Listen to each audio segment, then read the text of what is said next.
Question 5. So now vectors.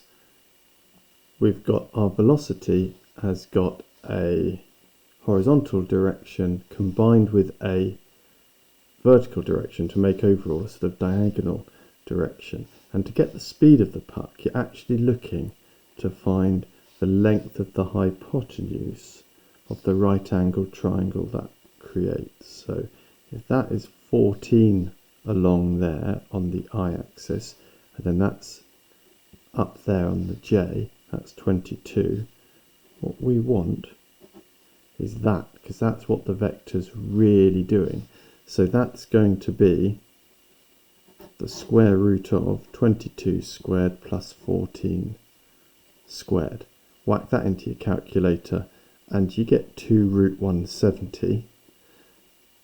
Press it S to D, and that's going to give you 26.07 and something. So then just round that to 26.1 meters per second to 3 significant figures.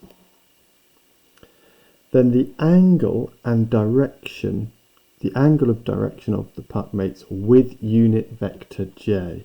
So unit vector j is going straight up there, if that's your origin. So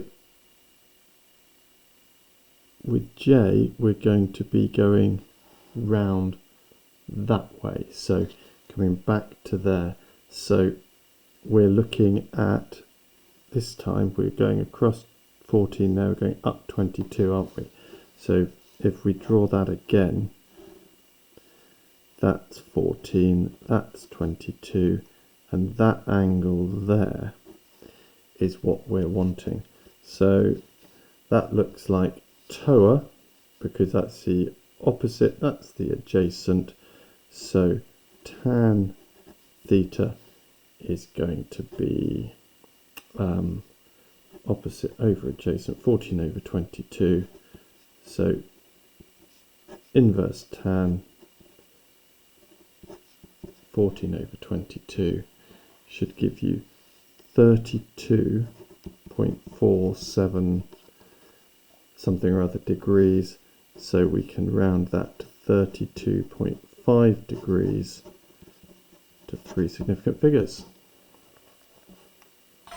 Part C, a very quick little one marker. State the effect of modelling the ice as a smooth surface. Whenever they say that, it just means that we know there is a tiny bit of friction, but we can ignore the effect of friction.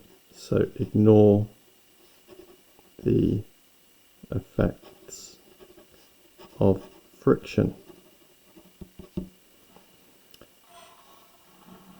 And finally, a hockey puck has a density of 1.4 grams per centimetre cubed. Convert this into kilograms per metre cubed. Right, so the tricky part here is this is dividing in terms of centimetres cubed. So to go from grams to kilograms,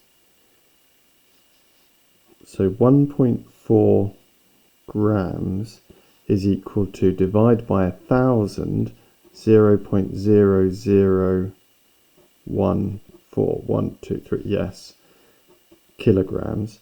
And then, but then this is where quite a lot of people went wrong, because quite a few people were dividing instead of multiplying, which is because, and you would divide to go from a centimetre cubed to a metre cubed, but you're dividing by the centimetre cubed. So if you're doing that, it's going to invert the effects. So 1 centimetre cubed is equal to 100 centimetres by 100 centimetres by 100 centimetres equals 1 million.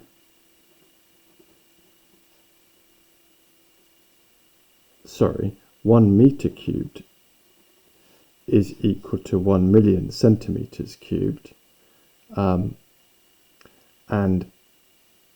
so then when we're dividing by meters cubed, because we're dividing by when you divide by a millionth, you end up multiplying by a million. So we need to now multiply by